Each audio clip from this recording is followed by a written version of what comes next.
bridges falling apart here in the US. Why do you think municipal bond issuance lately has been as weak as it is? Because they've got to pay interest on the debt. I'm not sure. Let me, I'm going to duck this question by inviting myself to answer another, which is to get a little bit deeper into the nature of fixed income securities and the place of fixed income securities, taxable as well as tax exempt, but more so taxable in today's world. Benjamin Graham and David Dodd wrote their masterwork on security analysis, first edition, 1934, and the wise words of that first edition still ring true today, which is that because the upside in bonds is inherently limited to return of one's principal, that the process of security selection of the bond market ought to be one of rejection and critique rather than of embrace of upside opportunity as it is in the stock market. For example, let us talk, if we may, about a wonderful, so far, dynamic American enterprise called Netflix. Netflix has been around for 20 years and will have been this summer. It has made its mark in all manner of technological environments. It has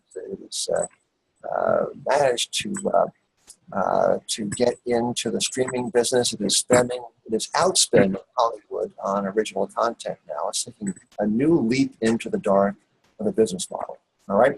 So the stock has done fabulously in the past 5 or 10 years. My goodness, what a great stock it's been, because the stockholders are in on the upside, right? They are the beneficiaries of this managerial vision to which they think that they're embracing this future. All right. That's the stockholders. Bondholders, different topic. There is an issue, the witness will now check his notes. Netflix 4 3/8 of November 15, 2026. All right. They are priced at a yield of 4.44% or something like that now, less than 4.5%. Now, what's in it for the bondholders? Netflix is out on this limb of business risk, well considered perhaps. Certainly the Netflix management has proven itself adept in the past, but it could fail. This is a grand speculation on bespoke content. What's in it for bondholders? 4 3/8 coupon, 4.44 yield to maturity. If the company fails, if there is a bankruptcy proceeding, according to Moody's and S&P, there will be losses borne by the debt holders ranging from 35 to 65%, something that order of magnitude. There's this big recovery problem for the debt holders in the event of bankruptcy, according to S&P and Moody's. So the trouble with interest rates at this level, the trouble with junk bond yields, this is the Netflix, the junk bond credit. The trouble is that for the creditors of this country, and your members, I think, are mainly of this what is called a creditor class, there is a great asymmetry of risk and reward. Good things happen to the stockholders. Not much good is likely to befall the bondholders, and a great deal that is risky and bad is their fate if things don't go the right way. So you asked a long time ago about bridges and tunnels and muni debt, and let me take a crack at the state of New Jersey, both muni debt, if I may. The numbers are not as fresh as they might be, but so when Governor Christie came in 2010, I guess, the state was ranked 4 notches, 4 investment grade ratings notches higher than this today. It has suffered 4 downgrades under his tenure.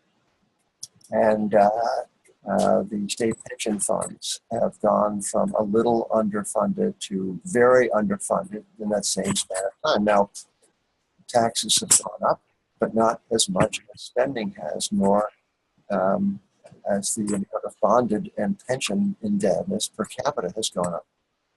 So what do you think has happened to the yield on the now lower rated, still investment grade, New Jersey securities? Well, the yields have basically gone sideways, fallen. So the bond market is kind of anesthetized, right? It is not the sensitive measuring stick of risk that it might be in a time of more naturally discovered interest rates. It is under the thumb, to a degree, of the Fed, and these interest rates are to a degree artificial. And the credit message from these rates is likewise, to a degree, artificial. So what I worry about in credit, generally, tax-exempt, taxable, especially taxable, is that we are living in this hall of mirrors. We don't exactly see what is true because the rates we see are the rates that are imposed rather than the rates the marketplace would perhaps discover in the absence of intervention. And I think this is a very, very big problem, and it's also a very subtle one. And it takes, it seems to many a non-problem, but I think it's a real one.